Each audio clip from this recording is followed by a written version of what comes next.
நேரலையில் இணைஞ்சிருக்கிற பல பேர்கிட்ட இருந்து நிறைய கேள்விகள் வந்திருக்கு. சில கேள்விகளை உங்ககிட்ட கேட்குறோம். மகாராஷ்டிராவிலேருந்து ஆதேஷ் கிட்ட இருந்து ஒரு கேள்வி. அவர் என்ன சொல்கிறாருன்னா, நமஸ்காரம் சத்குரு, நான் இந்த மகாமந்திர தீட்சை பற்றி இன்னும் தெரிஞ்சுக்க விரும்புகிறேன். என்ன சொல்லப்படுதுன்னா, ஆம் நம சிவாய மந்திரத்தை ஒரு குரு தீட்சை வழங்கினதுக்கு பிறகு தான் சொல்ல முடியும்னு சொல்கிறாங்க. அது ஏன் அப்படி? நாம் உங்கள் முன்னால் இல்லாதப்போ நாங்கள் இதை எப்படி வீட்டில் தொடர்ந்து செய்யறது? நாங்கள் இல்லாமல் நீங்கள் எப்படி இருக்க போகிறீங்கன்னு நான் கேட்குறேன்.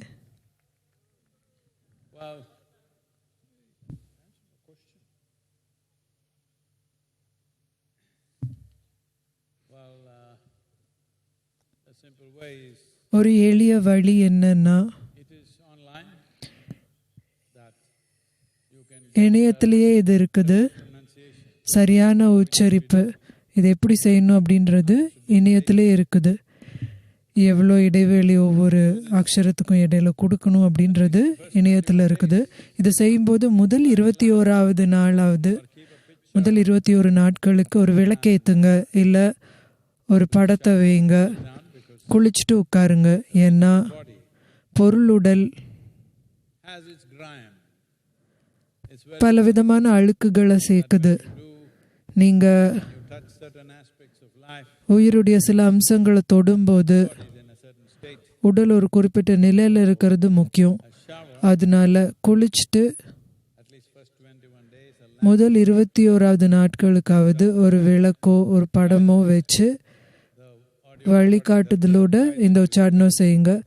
ஆடியோ பதிவு இருக்கும், அந்த பதிவோடு சேர்ந்து செய்யுங்க. இதை வச்சுருங்க. 20 நிமிஷம் 21 நிமிஷம் தினமும் செய்யுங்க. காலையில் சாயந்தரம் 2 வேளையும் முடியும்னா செய்யுங்க. குறைஞ்சது காலையில் மட்டுமாவது செஞ்சால் இது உங்களுக்கு அதிசயங்களை செய்யும்.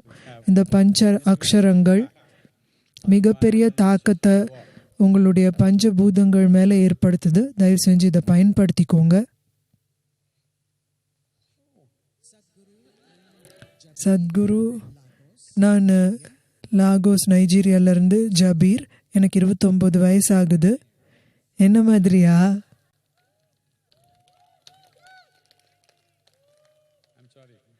மன்னிக்கணும், கேள்வியை தொடர்ந்து கேளுங்க. மக்கள் கூலாக இருக்கிறதுக்கு பல விஷயங்களை எடுத்துக்கிறாங்க. தடை செய்யப்பட்டிருந்தாலும் சரி, புகைப்பிடிக்கிறது உதாரணத்துக்கு எடுத்துக்கிட்டோம்னா புகைப்பிடிக்கிறாங்க. ஆனால் தியானன்றது கூலானதுன்னு என் நண்பர்களுக்கு ஏன் புரிய வைக்க முடியல? அது பல பலன்களை தந்தாலும் ஏன் அவங்களுக்கு புரிய மாட்டேங்குது? ஏதோ ஒன்று கூல் அப்படின்னா நிறைய பேருக்கு இப்படி ஒரு கருத்து இருக்குது. ஏதோ ஒன்று கூல் அப்படின்னா அது அழிவையும் ஏற்படுத்தணும் அப்படின்னு நினச்சிக்கிறாங்க. அப்படி இல்லை. கூல் அப்படின்னா எந்த மாதிரி சூழ்நிலையில் நீங்கள் இருந்தாலும் அப்பயும் நீங்கள் நல்லா இருக்கிறீங்க, அதுதான் கூல். அப்படி தானே? வாழ்க்கை உங்கள் மேலே என்ன வேணால் வீசிக்க முடியும், ஆனால் நீங்கள் இருக்கிற மாதிரி தான் நீங்கள் இருப்பீங்க. நீங்கள் இருக்கிற விதத்தை உங்களை சுற்றி இருக்கிறது நிர்ணயிக்கிறது இல்லை. இன்னொருத்தவங்க உங்களுக்கு என்ன செய்கிறாங்க அல்லது வாழ்க்கை சூழ்நிலை உங்களுக்கு என்ன செய்யுதுன்றது நிர்ணயிக்கிறது இல்லை. அதுதான் கூல். அதனால நீங்கள் இப்படி நினச்சிங்கன்னா சிகரெட் பிடிக்கிறதோ அந்த மாதிரி வேற ஏதோ ஒரு விஷயமோ உங்களை கூலாகும் அப்படின்னு நினச்சா உங்களுக்கு வாழ்த்து சொல்லி தான் விடை பெற முடியும். உங்கள் வாயில் நெருப்பை வச்சுட்டு அது கூலாக இருக்குதுன்னு நினைக்கிறீங்கன்னா எப்படி ஆகும்? தியானம் அப்படின்றது குளிர்ந்த நெருப்பு. அது எதையும் எரிக்காமல் எரியும். ஏன்னா இதை செலுத்துறது கடந்து போகிற ஒரு தன்மை, கொடுத்தல் வாங்கலுடைய தன்மை இல்லை. கொடுக்கல் வாங்கலுடைய உலகத்துடைய தன்மை என்னன்னா, இது வேணும்னா அதை எரிக்கணும், வெளிச்சம் வேணும்னா ஏதோ ஒன்று தீ மூட்டணும். இதுதான் கொடுக்கல் வாங்கலுடைய தன்மை. இதுவா அதுவா? தியானம் அப்படின்றது கடந்து போகிற ஒரு தன்மை. இதில் அது தன்னால் அப்படியே எரியும், எதையும் எரிக்காமல் எரியும், எரிவாயு இல்லாமல் அது எரியும். அதுதான் குளிர்ந்த நெருப்பு. நாம் இதை நிகழச் செய்வோம். உங்கள் நண்பர்கள், உங்கள் நைஜீரியாவுடைய ஆட்கள், அவங்களுக்கு புரியலன்னா இங்கே கொண்டு வாங்க, அவங்கள கூல் ஆக்குவோம்.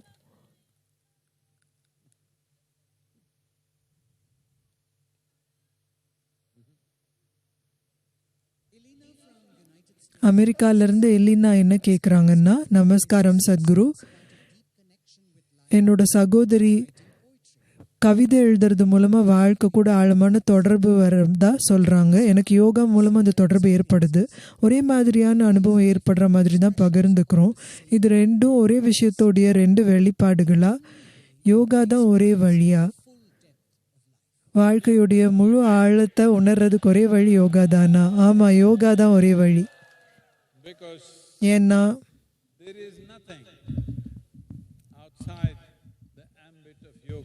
யோகாவுடைய வட்டத்துக்கு வெளியில் எதுவும் இல்லை. நீங்கள் மூச்சு விட்டால் அது ஒரு விதமான யோகா, நீங்கள் நடந்தால் அது வேறு விதமான யோகா, நீங்கள் பாடினா அது வேறு விதமான யோகா, கவிதை எழுதுறது வேறு விதமான யோகா.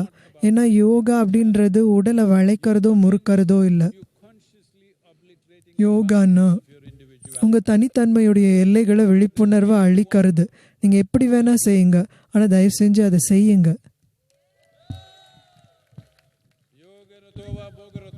யோகரத்தோவா போகரத்தோவா ஏதோ ஒரு விதத்தில் நீங்கள் இதை செய்யணும். முக்கியமான விஷயம் என்னன்னா, உங்களோட தனிப்பட்ட எல்லைக்குட்பட்ட தன்மையுடைய ஓட்டை நீங்கள் உடைக்கணும். இந்த தனித்தன்மைக்கு அப்பாற்பட்ட எதுவும் உங்களுக்கு நடக்கணும். கேரளாவிலேருந்து வைஷாக் என்ன கேட்குறாருன்னா, சத்குரு, நிறைய அரசியல் விவாதங்கள் இந்த கேஸ்ட் சென்சஸ் பற்றி நடக்குது. அதாவது ஜாதி கணக்கீடு பற்றி நிறையா விமர்சனங்கள் இருக்குது. இதனுடைய மகத்துவம் என்ன? நீங்கள் நிறையா பேர் இந்தியாவிலேருந்து வராதவங்க இங்கே இருக்கிறீங்க. அதனால உங்களுக்கு நான் இதை விளக்கிடுறேன். ஜாதி அப்படின்னா அர்த்தம் என்னன்னா, இப்படி ஒரு காலம் இருந்துச்சு. அந்த காலத்தில் கல்லூரிகள் அல்லது பயிற்சி நிலையங்கள்னு எதுவும் இருந்ததில்லை. நீங்கள் பயிற்சி எடுத்துக்கிறதுக்கான ஒரே இடம் என்னன்னா, வாழ்க்கைக்கு தொழிலுக்கு பயிற்சி எடுக்கிற ஒரே இடம் குடும்பம்தான். உங்களோட சமூகத்தினர் மத்தியில் நீங்கள் பயிற்சி எடுப்பீங்க. உங்களோட தந்தை ஒரு இரும்பு கொல்லராக இருந்தால் நீங்களும் இரும்பு கொல்லர் ஆகிறதுக்கு பயிற்சி எடுப்பீங்க. ஒரு இரும்பு கொல்லருடைய குடும்பத்திலேருந்து ஒருத்தங்களை திருமணம் செய்வீங்க. ஏன்னா ஒரு குறிப்பிட்ட சூழ்நிலையை நீங்கள் விரும்புகிறீங்க. அந்த சூழ்நிலைக்குள்ளே பொருந்தாத ஒருத்தங்க வேண்டான்னு விரும்புவீங்க. வேலையுடைய ஒரு குறியீடாக இருந்த ஒரு வேலையுடைய அடையாளமாக இருந்த ஒரு விஷயம் காலப்போக்கில் பாரம்பரியமாக திறன்களையும் ஞானத்தையும் பரிமாற முறையாக மாறுச்சு. ஒவ்வொருத்தங்களுக்கும் ஒவ்வொரு விதமாக இது பரிமாறப்பட்டுச்சு. ஆனால் காலப்போக்கில் பொற்கொல்லர் இரும்பு கொல்லரை விட மேலானவர்னு நினைக்க ஆரம்பிச்சிட்டாரு. பொற்கொல்லர் இல்லாமல் வாழ்ந்துட முடியும். பெண்கள் என்னை மன்னிக்கணும், பொற்கொல்லர் இல்லாமல் வாழ்ந்துடலாம், ஆனால் இரும்பு கொல்லர் இல்லாமல் நாம் வாழ முடியாது. ஆனால் பொற்கொல்லர் இரும்பு கொல்லரோட தான் உயர்ந்தவர்னு நினைக்கிறாரு. அதனால இது மனித பிரச்சனை. ஒவ்வொரு சமூகத்திலையும் ஏதோ ஒரு முட்டாள் தான் இன்னொருத்தரை விட மேலானவர்னு நினைக்கிறாரு. பிறப்புலேயே மேலானவர்னு நினைக்கிறாரு. நீங்கள் செய்கிற செயல்னால மேலானவராக இருந்தால் அற்புதம். ஆனால் பிறப்புனாலேயே உயர்ந்தவர்னு நினச்சா நீங்கள் அழிவு நோக்கி தான் போகிறீங்க. துரதிருஷ்டவசமாக இப்படி நடந்துச்சு. காலப்போக்கில் எது அடிப்படையாக வேலையுடைய ஒரு அடையாளமாக தலைமுறையாக திறன்களை பகிர்ந்திருக்கிறதுக்கான வழியாக எது இருந்துச்சோ அது பலவிதமான பாகுபாடாகவும் பிரிவினையாகவும் மாறிடுச்சு. இன்றைக்கி கூட கிராம இந்தியாவில் இந்த பாகுபாடு இருக்குது. ஆனால் இன்னொரு நிலையில் இது சமூகத்துடைய ஒரு பாதுகாப்பு அமைப்பாகவும் இருந்துச்சு. நான் உங்களுக்கு இதை சொல்லணும். என்னுடைய தாத்தா ஒரு பெரிய சத்திரத்தை திறந்தாரு. அவருடைய அப்பாவும் செஞ்சிருந்தாருன்னு நினைக்கிறேன். இதை இவர் இன்னும் விரிவாக்கினாரு. இந்த இடத்துல நான் ரொம்ப இளமையாக இருந்தேன். எனக்கு சரியாக நினைவு இருந்துச்சுன்னா 200-300 மாணவர்கள் அங்கே தங்க முடியும். இவங்க எல்லாருமே ஒதுக்குப்புறமான கிராமங்கள்லேருந்து வர குழந்தைங்க. அங்கே பள்ளிக்கூடங்கள் கிடையாது. இங்கே வந்தால் தங்குறது இலவசம், உணவு இலவசம், கல்வியும் இலவசம். ஆனால் அவங்க படிக்கணும். ஒரு குச்சியோட ஒரு வார்டன் இருப்பாங்க. எல்லாமே இலவசம். அவரோட ஜாதிக்கு அவரோட இனத்துக்கு மட்டும்தான் இது இலவசம். இதே மாதிரியான விஷயங்களை மற்றவங்க அவங்க ஜாதிக்காக செஞ்சாங்க. அது ஒரு விதமான சமூக பாதுகாப்பு அமைப்பு மாதிரி. So in India, இந்தியாவில் இப்படி தான் இருந்துச்சு. எந்த ஒரு கிராமத்துக்கு போனாலும் நான் இந்த ஜாதியை சேர்ந்தவன்னு சொன்னால் அந்த மக்கள் உங்களுக்கு உணவு கொடுத்து தங்க வச்சுக்குவாங்க. இல்லைன்னா சமூக பாதுகாப்பே உங்களுக்கு இருக்காது. அதனால நம்ம முறையான சமூக பாதுகாப்பு அமைப்பை கட்டமைக்கிற வரைக்கும் இது வேலை செஞ்சுது. ஆனால் ஜாதின்ற சொல்லு the vocabulary of the past. கடந்த காலத்துடைய ஒரு வார்த்தையாக இருக்கணும். வருங்காலத்தில் இது இருக்கக்கூடாது. 21ஆம் நூற்றாண்டில் அது நமக்கு தேவையில்லை. அதே சமயத்தில் It's important இது முக்கியமானது. any நாம் எந்த ஒரு கட்டமைப்பையும் alternative structure. அதுக்கும் மேலான ஒரு மாற்று கட்டமைப்பை அமைக்காம எந்த ஒரு கட்டமைப்பையும் உடைக்கக்கூடாது. மாற்று அமைப்பு இல்லைன்னா மக்கள் கீழே விழுந்துடுவாங்க. ஏன்னா அவங்களுக்கு உறுதுணையான எந்த ஒரு கட்டமைப்பும் இருக்காது. நகரங்கள் இது நடந்துட்டு இருக்குது. கிராமங்களில் வாழ்கிறவங்க நகரங்களுக்கு போகிறாங்க. அங்கே ஜாதி இல்லை, கூட்டம் இல்லை. அதனால If you don't make அவங்களுக்கு just go ஏதோ ஒரு மாற்று அமைப்பு கொடுக்கலன்னா exploited in every எல்லா விதத்துலையும் நீங்கள் சுரண்டப்படுவீங்க, நீங்கள் அடிமட்டத்துக்கு போயிடுவீங்க. இது எல்லா நாட்டிலையும் நடக்குது. kind of support system. இது ஒரு விதமாக சமூக பாதுகாப்பு அமைப்புகளாக இருந்துச்சு. அது இன்னும் வேலை செய்யுது. அதனால நான் எப்போதும் என்ன செய்வேன்னா, ஏதோ ஒரு அமைப்பு எவ்வளோ மோசமானதாக இருந்தாலும் அதை உடைக்கிறதுக்கு முன்னாடி அதுக்கு இன்னும் சிறப்பான ஒரு மாற்று அமைப்பை உருவாக்குங்க. இல்லைன்னா அதிகப்படியான மக்கள் பாதிக்கப்படுவாங்க. ஆனால் 21ஆம் நூற்றாண்டில் நாம் சமூகத்தை ஜாதி அடிப்படையில் பிரிக்கக்கூடாது. இதை பற்றி பேசுகிறாங்க, எனக்கு தெரியும். ஆனால் அந்த நோக்கத்தில் நம்ம போகக்கூடாதுன்னு நான் நினைக்கிறேன். Start forgetting what மக்கள் அவங்களோட ஜாதி என்னன்னு மறக்க ஆரம்பிக்கணும். நம்ம இந்த மாதிரி சமூகம் உருவாக்கணும்னா எல்லாருக்கும் உதவி கிடைக்கணும், எல்லாரும் பிழைக்கிறதுக்கு ஒரு வழி இருக்கணும், எல்லாரும் செழிக்கிறதுக்கு ஒரு வழி இருக்கணும். என்னோட கூட்டத்துக்கு மட்டும் இல்லை, எங்கள் யோகா மையத்தில் we don't even ask. நம்ம யாருக்கிட்டையும் என்னன்னு கூட கேட்கறது இல்லை. நீங்கள் எந்த மதம், எந்த ஜாதி, The hell you are. நீங்கள் என்னன்னு கேட்கறது கூட இல்லை. நீங்கள் மனிதரை போல தோற்றம் அளித்தா எனக்கு அது போதும். வருங்காலத்துக்கு அதுதான் வழியாக இருக்கணும். உங்களோட தந்தை யாராக இருந்தார், Father was, should உங்கள் தந்தை யாராக இருந்தார் அப்படின்றது நீங்கள் யாராக இருக்கிறீங்கன்றதை நிர்ணயிக்கக்கூடாது. நீங்கள் யாராக இருக்கிறீங்கன்றது தான் நீங்கள் யாருன்றதை நிர்ணயிக்கணும். இப்படி ஒரு சமூகம் competence. உங்களோட திறமைக்காக நீங்கள் மதிப்பிடப்படணும். நீங்கள் இருக்கிற விதத்துக்காக நீங்கள் மதிப்பிடப்படணும். What you can do. நீங்கள் என்ன செய்ய முடியுன்றதுக்காக நீங்கள் மதிக்கப்படணும். உங்களோட தந்தை யாராக இருந்தாருன்றதுக்காக மதிக்கப்படக்கூடாது. இதை செய்யறதுக்கான நேரம் வந்துருச்சு.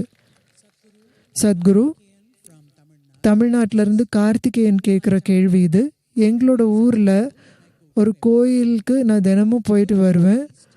அந்த உள்ளூர் பூசாரி அந்த விக்கிரகத்தில் ஒரு பிளவை பார்த்தாரு. அதை ஆத்தோட ஆழமான பகுதியில் போட்டுட்டாரு. என்னோட கடவுளை மூழ்கடிச்சிட்டாங்க. இப்போது அதுக்கு பதிலாக வேற ஒரு விக்கிரகத்தை வைக்கிறாங்க. இது எனக்கு ரொம்ப பிரியமான ஒரு கடவுள். இவங்க எப்படி இப்படி செய்யலாம்? I'm standing next to the miracle of mind. நான் மிரக்கிள் ஆஃப் மைண்ட் பக்கத்தில் இருக்கிறேன். உங்களுக்கு crack ஆயிருக்குதா? Wow. You must understand நீங்கள் என்ன புரிஞ்சுக்கணுன்னா, civilization. நீங்கள் எந்த மாதிரி நாகரிகத்தில் வாழ்கிறீங்க அப்படின்னா, இந்த ஒரு நாகரிகத்தில் மட்டும்தான் இந்த பூமியில் இந்த விழிப்புணர்வோடு இருந்திருக்கிறோம். தெய்வங்களை நாம் உருவாக்கணும். மற்ற எல்லா இடங்கள்லையும் அவங்களுக்கு என்ன சொன்னாங்கன்னா, கடவுள் அவங்கள உருவாக்குனதா சொன்னாங்க. ஆனால் இந்த கலாச்சாரத்தில் நாகரிகத்தில் மட்டும்தான் நம்ம கடவுளை நாம் உருவாக்கணுன்ற விழிப்புணர்வோடு இருக்கிறோம். அதனால தான் நம்ம தெய்வங்களை நாம் விரும்புகிற மாதிரி உருவாக்குறோம். இப்போது உங்கள் எல்லாருக்கும் இது தெரியும். வருஷத்துக்கு ஒரு முறை கணபதி பண்டிகை நடக்குது. We make a நாம் Ganapati. கணபதி ஒருத்தரை செய்கிறோம். யாருக்கு புரியலையோ அந்த யானை முக கடவுள் நீங்கள் பார்த்துருப்பீங்க. Make him nicely out of mud. அவரை மண்ணாலேயோ மாவாலேயோ ரொம்ப அழகாக Like he's every. வடிக்கிறோம். அவர் தான் நமக்கு எல்லான்ற மாதிரி வழிபடுறோம். 15 நாளுக்கு அப்புறம் அவரை தண்ணியில் மூழ்கடிக்கிறோம். அவர் கரைஞ்சும் போயிடுறாரு. அதுக்கு நாம் ரொம்ப சந்தோஷப்படவும் செய்கிறோம். எப்படி இப்படி செய்கிறோம்? உலகத்தில் வேற எங்கே இப்படி செய்ய முடியும்? which you consider as God. கடவுளா கருதுற ஒன்று நீங்க மூழ்கடிச்சு கரைச்சி போடுறது வேற எங்க நடக்க முடியும்? இப்படி பல கலாச்சாரங்கள் இருக்குது. பஸ்தர்ல தேவியை ஒரு வருஷம் வழிபட்டு அந்த வருஷம் முடியும் போது தேவியை தண்ணியில மூழ்க வைப்பாங்க. இது அந்த மாதிரி ஒரு கலாச்சாரம். ஆனா உங்க கோயில் பூசாரி அவர் செய்யறது பத்தி நான் சந்தோஷப்படுறேன். ஏன்னா ஒரு தெய்வ விக்கிரகம் முறையா பிரதிஷ்டை செய்யப்பட்டிருந்துச்சுன்னா அது ஏதோ ஒரு சக்தியோட அதிர்ந்துட்டு இருக்குதுன்னா அதுல கிராக்கோ இல்லை ஏதோ ஒரு சேதமோ ஏற்பட்டுச்சுன்னா அது சக்தியை உள்ள இழுக்கிற ஒரு தன்மையா மாறுறதுக்கு வாய்ப்பு இருக்குது. சக்தியை கீழ் நோக்கி இழுக்கிற ஒரு தன்மை இருக்கிற ஒரு விக்கிரகம் ஆயிடுச்சுன்னா அது மக்களுக்கு நல்ல இது இல்லை. மக்கள் அதுக்கு பக்கத்துல போகக்கூடாது. ஒரு ஆத்துலயோ கடல்லையோ அது நம்ம போட்டுறணும். யாரும் அதனால பாதிக்கப்படக்கூடாது. அது நல்லது. அதனால இப்போ ஏதோ கிராக்கான ஒரு விக்கிரகத்தை பார்த்தா உங்க தோட்டத்துல கொண்டு நீங்க டெக்கரேஷன் அழகா இருக்குதுன்னு வச்சா அது நல்லது இல்லை. அது சரியா பிரதிஷ்டை செய்யப்படாததா இருந்துச்சுன்னா அது வெறும் கல்லு தான், அது பிரச்சனை இல்லை. ஆனா சரியா பிரதிஷ்டை செய்யப்பட்ட ஒரு விக்கிரகத்துல சேதம் ஏற்பட்டுருச்சுன்னா அது சக்தியை எதிர்மறையாக்குற தன்மையா இருக்கும். அது மக்களுக்கு பாதிப்பு ஏற்படுத்தலாம். அதனால அதை சுத்தி நீங்க இல்லாம இருக்கிறதே சிறந்தது. தமிழ்நாட்டில் இப்படி பிரபலமான சில இடங்கள் இருக்குது. அதோட பெயர்களை நான் சொல்ல விரும்பல.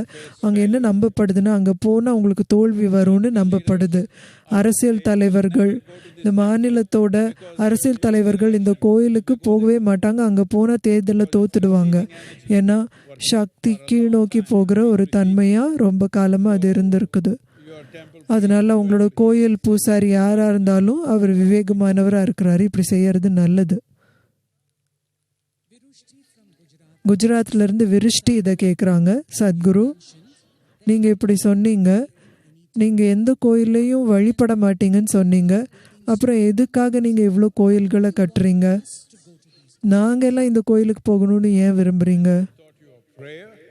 நீங்க வழிபடணும் அப்படின்னு நான் உங்களுக்கு கற்றுக் கொடுக்கலையே. நான் ஒரு கோயிலை தான் கட்டினேன். நீங்க என்ன புரிஞ்சுக்கணும்னா பிரார்த்தனை அப்படின்றது ஒரு செயலா பார்த்தா நீங்க ஏதோ ஒன்று வேணும்னு விண்ணப்பிக்கிறீங்க, கோரிக்கை வைக்கிறீங்க. நீங்க நீதிமன்றத்துக்கு போனாலும் நீங்க உங்க கோரிக்கையை முன் வைக்கிறீங்க. டியர் லார்ட், எனக்கு இது வேணும் அப்படின்னு கேட்குறீங்க. அதனால பிரார்த்தனை அப்படின்றது ஒரு விதமான கோரிக்கை. அந்த விதத்தில் நான் என்ன சொன்னேன்னா, என்ன ஆனாலும் சரி நான் எந்த ஒரு பிரார்த்தனையும் கோரிக்கையும் முன் வச்சது கிடையாது. இங்கே ஏதோ ஒன்று தெய்வீகம் அப்படின்னு நீங்க கருதுற ஏதோ நீங்க இருக்குதுன்னா அதுக்கு எப்படி இயங்கணும்னு நீங்க ஆலோசனை கொடுக்கணும்னா அது பிரயோஜனம் இல்லாதது தானே. அது என்னை விட உயர்ந்த புத்திசாலித்தனமா இருந்துச்சுன்னா நான் அவர்கிட்ட போய் என்ன செய்யணும்னு சொல்றது என்னோட முட்டாள்தனம் தானே. அவர் என்னை விட முட்டாளா இருந்தா அப்பையும் அவர்கிட்ட என்ன செய்யணும்னு சொல்றது முட்டாள்தனம் தான். நான் என்ன நம்புறேன்னா அது என்னை விட உயர்ந்த புத்திசாலித்தனம் நான் நம்புறேன். அதனால எதுவும் சொல்ல மாட்டேன். தெய்வம் என்ன சொல்லணும் செய்யணும் செய்யக்கூடாதுன்னு நான் சொல்ல மாட்டேன். அவங்க என்ன வேணா செஞ்சுக்கலாம். நான் தான் விளைவு எப்படி வருதோ அதுக்கு தகுந்த மாதிரி நான் அதை கையாளணும். என்னோட தலையை பிளக்க விரும்பினாங்க. ஆனால் பிளந்து பாதி மூளை எடுத்த பிறகும் நான் நல்லா தான் இருக்கிறேன். அதனால நான் வழிபாடு செஞ்சதில்லை, நீங்களும் செய்யக்கூடாது. ஒரு கோயில் அப்படின்றது ஒரு சக்தி ஸ்தலம். நீங்கள் அந்த சக்தியை அப்படியே உள்வாங்கிக்கிறதுக்கான இடம் இது. ஆனால் நீங்கள் அங்கே போய் ஃபோனை எடுத்துகிட்டு போய் தெய்வத்தை ஃபோட்டோ எடுக்கிறீங்க இல்லை செல்ஃபி எடுத்துக்கிறீங்க அப்படின்னா இல்லைன்னா சுற்றி முற்றி வேடிக்கை பார்க்குறீங்க. அதனால உங்களுக்கு ஏதோ ஒன்று தேவை. அதனால உங்களுக்கு ஏதோ ஒரு மந்திரம் சொல்லி கொடுப்போம். மந்திரம் ஏதோ ஒன்று சொல்லி கொடுப்போம். சும்மா அமைதியாக இருக்கிறது எப்படின்னு தெரிலன்னா பொருத்தமான சத்தங்களை பயன்படுத்தி நீங்கள் அமைதியாகலாம். சும்மா அசைவில்லாமல் இருக்கிறது எப்படின்னு தெரிஞ்சதுன்னா உங்களுக்கு எதுவும் தேவையில்லை. ஆனால் சும்மா அசைவில்லாமல் இருக்கிறது எப்படின்னு உங்களுக்கு தெரியலன்னா நாம் அந்த தன்மையை அந்த அசைவின்மையை கொண்டு வர்றதுக்கு சில சத்தங்களை பயன்படுத்தலாம். ஆனால் அது பிரார்த்தனை இல்லை. நீங்கள் எதையும் கேட்கல, நீங்க சக்தி வாய்ந்த ஒரு இடத்துக்கு போனா எதுவும் கேட்காதீங்க, Whatever the hell you want. நீங்க என்ன வேணா செய்யுங்க, ஆனா நான் அதை கையாளுறேன் அப்படின்னு அவர்கிட்ட கேட்டுக்கணும். கர்நாடகால இருந்து மேதாஸ்ரீ இதை கேட்குறாங்க. நமஸ்காரம் சத்குரு, நான் ஒரு சிவ பக்தை. நான் உண்மையான சிவனை பார்க்கணும்.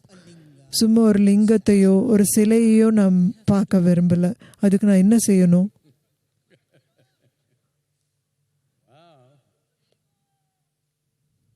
Shiva. Shiva, Can I go? எவ்வளோ தூரத்துக்கு நான் போக முடியும்? No, no. The microphone. இல்லை, மைக் எவ்வளோ தூரத்துக்கு வேலை செய்யும்னு கேட்குறேன். The word Shiva. சிவா அப்படின்ற சொல்லுக்கு அர்த்தம் என்னன்னா, எது இல்லையோ அது. If you நீங்க perceive that which is எது இல்லையோ அதை உணர விரும்புறீங்க அப்படின்னா, which doesn't have a form, ஒரு உருவம் இல்லாத ஒன்று அல்லது தொட முடியாத ஒன்று, to perceive that. அது எப்படி உணர்றது? Right now, இப்போ your ability to perceive through the five senses ஐம்புலன்கள் வழியா உணர்ற உங்களோட திறன் what you can see. நீங்க பார்க்கக்கூடியதா மட்டும்தான் இருக்குது. இப்போ நீங்க சொல்லுங்க, More important to you, நான் உங்களுக்கு air that you breathe right முக்கியமா இல்லை நீங்க சுவாசிக்கிற இந்த காற்று இப்போ உங்களுக்கு முக்கியமா? நேர்மையா சொல்லுங்க, நான் சொல்லாதீங்க சும்மா. now. I think I'm that naive. நான் அவ்வளோ ஏமாளின்னு நினச்சிக்காதீங்க. The air that you breathe, நீங்க சுவாசிக்கிற காற்று, but you can't அது இல்லாமல் நீங்க இருக்க முடியாது. ஆனால் அது உங்க கண்ணுக்கு தெரியல. see it. அது உங்க கண்ணுக்கு தெரியாததுனால நீங்க விவாதம் செய்யலாம் அது இல்லைன்னு. If you hold your nose, ஆனா உங்க மூக்கை பிடிச்சிங்கன்னா then you know அப்போ உங்களுக்கு தெரியும். you won't survive. நீங்க அது தாண்டி பிழைக்க முடியாது. அதனால சூட்சமமாக இருக்கிற எதுவாக இருந்தாலும் உங்கள் புலன்களால் அதை உணர முடியறதில்ல. அதனால எது இல்லையோ அது அப்படின்னா உருவம் இல்லாத ஒன்று, Have a feel. தொட்டு உணர முடியாத ஒன்று, வாசனையோ ருசியோ இல்லாத ஒன்று. அது எப்படி உணர்றது? உங்களோட உணர்திறன் Because you can't உங்களோட ஐம்புலன்களை தாண்டி போகணும். from Delhi. நீங்கள் டெல்லியை சேர்ந்தவராக இருந்தால் ஒழிய நீங்கள் காற்றை பார்க்க முடியாது. That's why they're smoking it, so that you can see it. அதனால தான் டெல்லியில் நீங்கள் காற்றை பார்க்கறதுக்கு உதவியாக புகையாக ஆக்கிட்டு இருக்கிறாங்க. You want to perceive that. You need to transceive நீங்கள் காற்றை உணரணும் அப்படின்னா உங்களோட புலன்களை தாண்டி போகணும். beyond the five senses. ஐம்புலன்கள் தாண்டி உணர்றதுக்கு வழி இருக்குது. பார்க்கறது, கேட்கறது, வாசனை, ருசி, தொடு உணர்வு தாண்டி உணர முடியும். But it will ஆனால் அதுக்கு ஒரு குறிப்பிட்ட நிலையிலான கவனமும் எல்லாத்துக்கும் மேலே ஈடுபாடும் தேவைப்படும். right now, இப்போ 21st century, 21ஆம் நூற்றாண்டு, you don't know the problems of a guru. ஒரு குருவோட பிரச்சனை என்னன்னு உங்களுக்கு புரியாது. Some damn. மக்களோட கவனத்தை ஏதோ ஒன்று மேலே வைக்கிறதுக்கு எவ்வளோ சர்க்கஸ் செய்யணும் தெரியுமா? Because ஏன்னா we have the most distracted generation ever. ஏன்னா ரொம்ப கவனம் சிதறின ஒரு தலைமுறை நம்மகிட்ட இருக்குது. All the time. எப்போதும் அவங்க கவனத்தை இருக்கிற மாதிரி ஏதோ ஒன்று நடக்கணும். Become depressed. 2 நிமிஷம் எதுவும் இல்லைன்னா மனக்கவலை ஆயிடுவாங்க. அவங்களுக்கு ஃபோமோ வந்துடும். I'm missing out the whole. நான் பிரபஞ்சம் முழுவதையும் தவற விடுறனோ என்னவோ. Look at this guy. Phone ஸ்க்ரீனில் தான் அது அவங்களுக்கு வேணும். இவரை பாருங்க. So, அதனால because of this, இதனால this like a very impossible task. It is not. இது சாத்தியம் இல்லாத ஒரு விஷயம் மாதிரி தோணுது. அப்படி இல்லை. ஒரு ஆழமான ஈடுபாடை ஏதோ ஒன்று மேலே நீங்கள் கொண்டு வந்தீங்கன்னா, எது மேலேயா இருந்தாலும் சரி, முழுமையான ஈடுபாடை நீங்கள் கொண்டு வந்தீங்கன்னா What is Shiva? சிவானா என்னன்னு உணர்வீங்க. எது இல்லையோ அது, உருவம் இல்லாதது, Without any feel or தொட்டு உணர முடியாததை, எல்லை எதுவும் இல்லாததை நீங்கள் உணர்வீங்க. இது எங்கேயோ இல்லை, இது எல்லா பக்கமும் இருக்குது. ஆனால் capable of experiencing anything outside of this. இதுக்கு வெளியில் உங்களால் எதையுமே உணர முடியல. இப்போ Are you able to hear me? நான் பேசுறது உங்களுக்கு கேட்குதா? Where do you hear me? நான் பேசுறது எங்கே கேட்குறீங்க? Within yourself? உங்களுக்குள்ள கேட்குறீங்களா? எங்கே பார்க்குறீங்க? என்ன உங்களுக்குள்ள பார்க்குறீங்களா? Incapable அதனால of experiencing anything outside of you. உங்களுக்கு வெளியில இருக்கிற எதையும் உங்களால உணர முடியல. அதனால சிவா அப்படின்றதுக்கு வரும்போதும் அதை நீங்க உங்களுக்குள்ள மட்டும்தான் உணர முடியும். ஏன்னா உங்களை பத்தின பொருள் தன்மையான எல்லாமே, And a feel about you உங்களை பத்தின from this planet. உருவமும் உணர்வும் இருக்கக்கூடிய எல்லாமே இந்த பூமியில இருந்து சேர்த்தது தான்.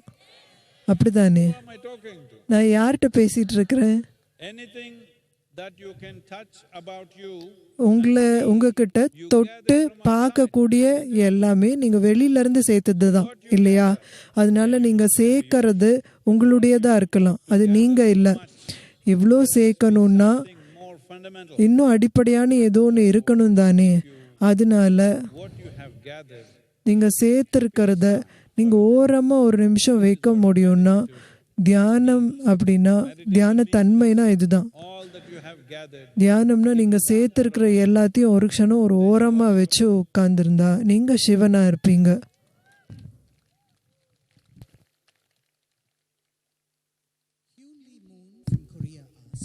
கொரியால இருந்து இந்த கேள்வி. எந்த கொரியா? தென் கொரியாவா வட கொரியாவா? அதுக்கு தகுந்த மாதிரி நான் பதில் சொல்லணும். சத்குரு, நான் வெளிநாட்டில இருந்து வந்தேன். எனக்கு சிவனை புரிஞ்சுக்கிறது கஷ்டமா இருக்குது. கடவுள்களும் பூதங்களும் அவரை வழிபடுறாங்க. அவர் ஆணாவும் இருக்கிறாரு, பெண்ணாவும் இருக்கிறாரு. அவர் விசித்திரமா தெரிகிறாரு. இருந்தாலும் நான் அவரை நோக்கி ஈர்க்கப்படுறேன். நான் சிவன் கூட என்னை எப்படி தொடர்பு படுத்திக்கிறது? அவர் உங்களோட தொடர்பை தேடுற ஒரு ஆள் கிடையாது.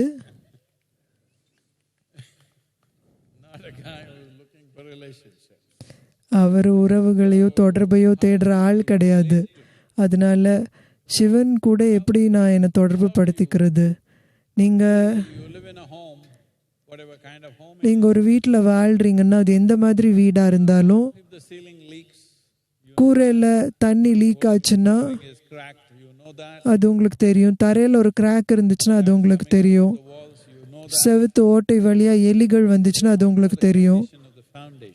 ஆனா அந்த நிலத்துக்கு அடியில் இருக்கிற ஃபவுண்டேஷன் பற்றி உங்களுக்கு எதுவுமே தெரியாது. உங்கள் வீட்டோட ரொம்ப முக்கியமான அங்கம், ஆனால் அதை பற்றி உங்களுக்கு எதுவுமே தெரியல. அதுதான் பிரச்சனை. உங்களோட அடிக்கற்களோட உங்களுக்கு எந்த தொடர்பும் இல்லை. ஏன்னா உங்களால் அதை பார்க்க முடியல, உணர முடியல. நீங்கள் அந்த ஃபவுண்டேஷனில் போய் வாழலை. இது உங்களுக்கும் பொருந்தும். நீங்கள் வேர்களோட வாழலை. நீங்கள் மேலோட்டமான தன்மையை பார்த்தே ரொம்ப ஈர்க்கப்படுறீங்க. நீங்க கடந்த 15 நாட்கள்ல உங்க கணவனோட முகத்தையோ மனைவியோட முகத்தையோ பார்த்தீங்களான்னு தெரியல. ஒரு புகைப்படம் வச்சிருந்தா வேணா பார்த்திருப்பீங்களா இருக்கும்.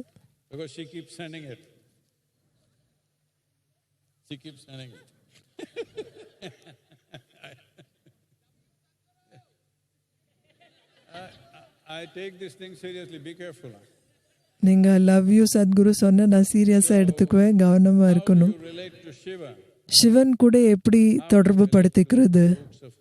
நீங்க யாரா இருக்கிறீங்களோ அதனுடைய வேர்களோடு எப்படி தொடர்பு படுத்திக்கிறது? உள்முகமா திரும்புறது தான் ஒரே வழி. உள்முகமா திரும்புறது அப்படின்னா யோசிக்கிறது இல்லை. உள்முகமா திரும்புறது அப்படின்னா ஆராய்ச்சி செஞ்சு ஏதோ ஒரு முடிவுக்கு வர்றது இல்லை. உள்முகமா திரும்புறது அப்படின்னா நீங்க வெளியில இருந்து சேர்த்திருக்கிற எல்லாத்தையும் தாண்டி போகிறது. உடல் வெளியில இருந்து சேர்க்கப்பட்டிருக்குது. மனசுல இருக்கிற எல்லாமே வெளியில இருந்து சேர்க்கப்பட்டிருக்குது. மிச்சம் என்னதான் இருக்குது? நீங்க இதை கவனிச்சு பார்க்கணும். இது தினமும் நீங்க தூங்க போறதுக்கு முன்னாடி பாருங்க. உங்களுக்கு சொந்தமான எல்லாத்தையும் எனக்கு தெரியும். நீங்க எல்லாரும், நீங்க நிறைய பேர் இங்க உங்க குடும்பத்தினரோட இருக்கிறீங்க. ஆனா நீங்க இதை தெரிஞ்சுக்கணும். நான் உங்களுக்கு நீண்ட ஆயுள் இருக்கணும்னு ஆசீர்வதிக்கிறேன். ஆனா ஒரு நாள் அவங்க இறந்துடுவாங்க, இல்லை நீங்க இறந்துடுவீங்க. நீங்க முழுமையான வாழ்க்கை வாழணும்னு ஆசீர்வதிக்கிறேன். ஆனாலும் நீங்க இறப்பீங்க. இது பரவாயில்லையா? ஒன்று நீங்க இறந்துடுவீங்க, இல்லை உங்களுக்கு பிரியமானவங்க இறந்துடுவாங்க. யாரோ ஒருத்தங்க இறந்துடுவாங்க. அதனால எப்படியும் இது ஒரு நாள் நடக்க போகுது. அதனால நீங்க தூங்க போறப்பவாது உங்க படுக்கையில 2 நிமிஷம் உட்காந்து விழிப்புணர்வா உங்க மனசுல இதை பாருங்க. நீங்கள் சேர்த்துருக்கிற எல்லாமே, உங்கள் வீடு, உங்கள் செல்வம், உங்கள் கல்வி தகுதி, உலகத்தில் நீங்கள் எடுத்திருக்கிற பதவிகள், உங்கள் உறவுகள், உங்கள் உடல், உங்கள் மனம், எல்லாத்தையும் ஓரமாக வச்சுட்டு அப்படி படுத்து தூங்குங்க. A few days it looks, கொஞ்ச நாளுக்கு ஏதோ வேடிக்கையாக செய்கிற மாதிரி தோணும், அது வேலை செய்யாத மாதிரி தெரியும், ஆனால் அது தொடர்ந்து செய்யணும். அப்போ ஒரு நாள் நீங்கள் எந்திரிக்கும் போது முற்றிலும் மாறுபட்ட ஒரு தன்மையாக நீங்கள் எந்திரிப்பீங்க. being, ஒரு பிரம்மாண்டமான உயிராக எந்திரிப்பீங்க. total mess. மனதுடைய குப்பையாக எந்திரிக்க மாட்டீங்க, ஒரு உயிராக எந்திரிப்பீங்க. Are you human beings? நீங்கள் மனித உயிராக இருக்கிறீங்களா இல்லை மனித உயிராக இருக்கிறீங்களா? அதனால நீங்கள் என்ன புரிஞ்சுக்கணுன்னா, இந்த பூமியிலேயே Who is being referred to as a being? Human being அப்படின்னு சொல்கிற ஒரே உயிரினம், This is because பீயிங்னு சொல்கிற ஒரே உயிரினம் மனிதரை மட்டும்தான். ஏன்னா எப்படி இருக்கிறது அப்படின்றது உங்களுக்கு தெரிஞ்சிருக்கணும். எவ்வளோ பெரிய பிழை செஞ்சிட்டாங்க, எப்படி இருக்கிறது அப்படின்னு உங்களுக்கு தெரிஞ்சிருக்கணும். to the needs of the world. நாம் என்ன செய்கிறோன்றது உலகத்தோட தேவைகளை பொறுத்தது. ஆனால் எப்படி இருக்கிறது அப்படின்னு உங்களுக்கு தெரிஞ்சதுன்னா உங்களுக்கு உங்கள் வாழ்க்கையில் எந்த ஒரு பிரச்சனையும் இருக்குமா? Simple thing. இது நீங்கள் செய்ய வேண்டிய ஒரு எளிய விஷயம். 2 நிமிஷம் நீங்கள் தூங்க போகிறதுக்கு முன்னாடி நீங்கள் எல்லாத்தையும் ஓரமாக வச்சுட்டு படுத்துக்கணும். நீங்கள் சேர்த்துருக்கிற எல்லாமே ஓரமாக வைக்கணும். வீடு நீங்கள் சேர்த்தது, செல்வம் நீங்கள் சேர்த்தது, You gathered. பணம், கணவன், மனைவி, குழந்தைங்க நீங்கள் சேர்த்தது, உடல் நீங்கள் சேர்த்தது, உங்கள் மனசே நீங்கள் சேர்த்தது, எல்லாத்தையும் ஓரமாக வைங்க. அது எங்கேயோ போக போகிறதில்ல. அவங்க உங்களை அவ்வளோ சுலபமாக விட்டுட மாட்டாங்க. அது சும்மா ஓரமாக வச்சுட்டு தூங்குங்க. Every day. தினமும் இதை செய்யுங்க. One day you will wake. ஒரு நாள் நீங்கள் எழுந்திருக்கும் போது முற்றிலும் மாறுபட்ட தன்மையாக இருப்பீங்க. No, I'm not talking about your divorce. நான் உங்களோட விவாகரத்தை பற்றி நான் பேசலை, அதை பற்றி ஒன்றும் நான் பேசலை. Sadhguru, we have a lot Sadhguru, நிறைய கேள்விகள் வந்துட்டே இருக்குது. end with this. ஆனால் இதோட நிறைவு செஞ்சிடலான்னு நினைக்கிறேன். Comes from Suma. இது சுமங்கினி ஒரிசாலேருந்து வந்திருக்குது. அவங்க கேட்குறது என்னென்னா, Sadhguru, Just 7 minutes of meditation. 7 நிமிஷம் தியானம் போதும் அப்படின்னா Sapta Rishis எதனால சப்த ரிஷிகளும் மற்ற யோகிகளும் இவ்வளோ வருஷங்களாக தீவிரமான சாதனை எதுக்காக செஞ்சாங்க? அது எதனாலன்னா, Fantastic. And நீங்கள் எல்லாம் ரொம்ப சாமர்த்தியசாலிங்க, அவங்க எல்லாம் எதுக்கும் பிரயோஜனம் இல்லாதவங்க.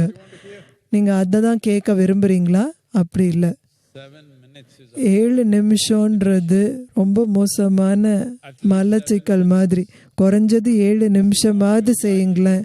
இது உங்களுக்கு ஞானோதயம் வர வைக்கிறதுக்கு இல்லை, மனநிலையில் ஆரோக்கியமாவது இருங்களேன்னு இது வழங்கப்படுது. இது seeker. உண்மையான தேடுதலுடைய ஒருத்தருக்கு இல்லை, இது 300 கோடி மக்களுக்கு. And even இது அவங்கள பற்றி எதுவுமே செய்யாதவங்களுக்கு, அவங்களுக்கு நோய் வந்தாலும் அது இன்னொருத்தங்கனாலன்னு நினைக்கிறவங்களுக்கு, that those யாரெல்லாம் taken அவங்களோட for how they are. அவங்க எப்படி இருக்கிறாங்க இப்போ அப்படின்றதுக்கே பொறுப்பெடுத்துக்காதவங்களுக்கானது இது. நீங்கள் கோபத்தில் வெடிச்சு போயிட்டு, ஏதோ ஒரு பைத்தியக்காரத்தனத்தில் வெடிச்சிட்டு போயிட்டு, Me who's doing this. நான் தான் இதை எனக்கு செஞ்சுக்கிறேன்னு புரிஞ்சுக்காம அவங்க தான் எனக்கு இதை செஞ்சாங்கன்னு நினச்சிக்கிறீங்க. If you are in that condition, நீங்கள் அந்த மாதிரி நிலையில் இருந்தீங்கன்னா 7 நிமிஷங்களாவது இதை செஞ்சால் நீங்கள் விழிச்சுக்குவீங்க. நீங்கள் விழிச்சதுக்கப்புறம் நீங்கள் ஏதோ ஒன்று நல்லா ருசிச்சிங்கன்னா அது தேடி போவீங்கன்னு நான் நம்புகிறேன். அப்படி தானே?